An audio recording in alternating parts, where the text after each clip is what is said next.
नमस्कार दोस्तों, मेरे साथियों, नौजवान साथियों, देश के हमारे जाने माने जितने भी बुद्धिजीवी हैं, आप लोग को हम रूबरू कराते हैं। हमारे रुपोली प्रखंड के शहीद स्मारक में आप लोग को विजिट कराते हैं, दिखाते हैं इसका इतिहास, इसकी पौराणिक गाथाओं से आप लोग को परिचय कराता हूँ, जो अभी तक परिचित नहीं हुए हैं रुपोली के शहीद स्मारक से, उन्हें हम रूबरू कराते हैं। जो 25 अगस्त 1942 को स्वतंत्रता संग्राम के दौरान रुपोली में शहीद हुए 5 शहीदों को हम सत सत नमन करते हैं।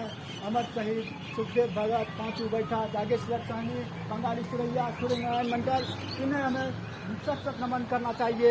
लाख लाख इनके परिवार को और इन्हें धन्यवाद ज्ञापन करना चाहिए कि इन्हीं के बदौलत रुपोली और देश में ये लाखों इस तरह के स्वतंत्रता संग्राम में शहीद हुए।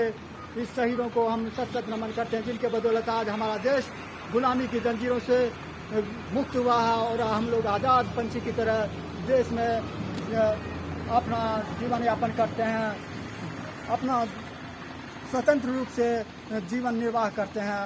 तो आप लोग को हम एक विशेष रूप से बात बताना चाहते हैं, धन्यवाद ज्ञापन भी करना चाहते हैं, जिन्होंने इस स्मृति स्थल को बनवाने में अपना अहम योगदान दिया और अपना ज़मीन विशेष रूप से दिया। इस शहीद को एक सम्मान देने के लिए और उन्हें भी नमन करता हूं। और विशेष रूप से और दोस्तों कहना चाहता हूं कि अमर शहीद जागेश्वर साहनी, बंगाली सुरैया, जो हमारे समाज निषाद वंश से आते हैं, सहनी समाज से आते हैं, उन्हें आज तक कोई भी विशेष रूप से सरकारी लाभ नहीं दिया गया।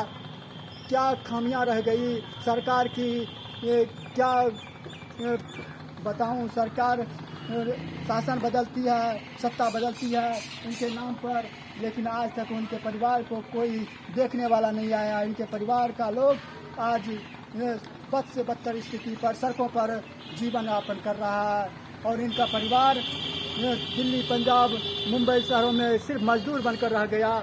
इनके परिवार को कोई देखने वाला नहीं आया आज तक। हम सरकार से आग्रह करते हैं और शासन से आग्रह करते हैं, इनके परिवार को खोज करके उचित मुआवजा दिया जाए, इनको सरकारी लाभ दिया जाए, सरकारी। जी हाँ दोस्तों, इसी के साथ मैं अपनी वाणी को विराम देता हूँ और इसके बाद कहना चाहूँगा कि दोस्तों देख लीजिए, इन्होंने जो सम्मान दिया इस रुपोली वासियों ने, जिनके कर कमलों द्वारा ये शहीद स्मारक का निर्माण किया गया, उन्हें हम सत सत नमन करता हूँ। दोस्तों, इनके परिवार को उचित मुआवजा दिया जाए। जो भी शहीद हमारे 5 पूर्वज हुए हैं शहीद रुपोली के, मुख्य रूप से ऐसे तो लाखों देश में शहीद इस स्वतंत्रता संग्राम में, आज़ादी की लड़ाई में अमर हुए हैं, लेकिन विशेष रूप से रुपोली वासियों को इनका धन्यवाद ज्ञापन करना चाहिए। सुखदेव भगत हो, पांचू बैठा हो या जागेश्वर साहनी हो, बंगाली सुरैया हो, सूर्य नारायण मंडल हो, देश में कितनी सत्ता बदलती है, रोज हर दिन सत्ता बदलती है, हर रोज नई शासन आती है, प्रशासन आती है, नए नए सांसद विधायक चुने जाते हैं। इस रुपोली की धरती से मुखिया सरपंच सब बनते हैं इनके नाम पर, लेकिन आज तक इनके परिवार का कोई भी शुद्ध बुद्ध लेने के लिए नहीं आया, नहीं खोजा। इनके जागेश्वर साहनी हो या बंगाली सुरैया, इनके परिवार को उचित सम्मान देना चाहिए। जिस तरह से इस स्मृति स्थल को बनाकर सम्मान दिया गया, उसी तरह से मैं चाहूँगा कि रुपोली वासी के कर कमलों द्वारा उन्हें भी, उनके परिवार को भी उचित सम्मान दिया जाए।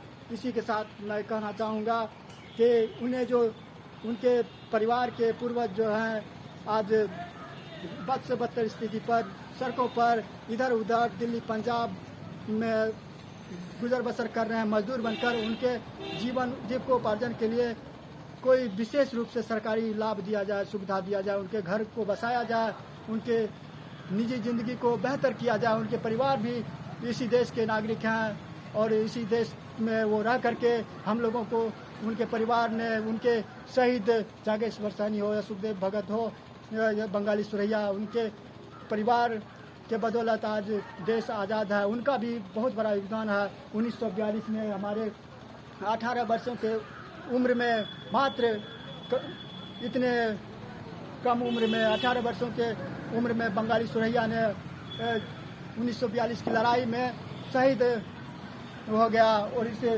रुपौली की धरती पर अंग्रेजों से लड़ते लड़ते थाना में वीर गति को प्राप्त हो गए।